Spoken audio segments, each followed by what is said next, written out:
అంతు చిక్కని మరణాలతో గుంటూరు జిల్లా తురకపాలెంలో అంతా భయం భయం. తురకపాలెంలో వైసీపీ నేతలు పర్యటించారు. మృతుల కుటుంబాలను పరామర్శించారు. అంబటి రాంబాబు, గోపిరెడ్డి శ్రీనివాసరెడ్డి, మోదుగుల వేణుగోపాల్ రెడ్డి. ఈ మరణాలకు గల కారణాలపై స్థానికులను అడిగి వివరాలు తెలుసుకున్నారు నేతలు.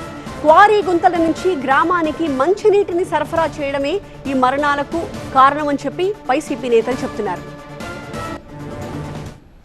ఇక్కడ వాటర్ని ట్యాంకు ద్వారా మీరు సరఫరా చేస్తున్నారు. ఆ ట్యాంకులోకి ఎక్కడి నుంచి నీరు తీసుకువెళ్తున్నారని మాకు తెలిసిన సమాచారం అంటే అక్కడ సంజీవయ్య గుంట అని ఉంది. ఆ గుంట దగ్గరికి వెళ్ళాం మేము. బహుశా తాగునీరు కాదు, నీరు పోసుకోవడానికి అయి ఉండొచ్చు. ఎక్కడి నుంచి అయినా సరే ట్యాంకులోకి అది ఎక్కించి దాన్ని సరఫరా చేసినప్పుడు కంటామినేషన్ వస్తుంది. ఇది నిజమా కాదా ఆలోచించమని మనం చేస్తున్నాం. మాకు వచ్చినటువంటి సమాచారం ఆ గుంటలోకి నీళ్ళు ఎక్కడి నుంచి వస్తున్నాయి? కొండల మీద నుంచి వస్తున్నాయి. కొండలు దేని దాటుకుంటా వస్తుంది? అక్కడ బ్లాస్టింగ్ జరిగితే ఆ బ్లాస్టింగ్లో నుంచి కారి వస్తున్నాయి.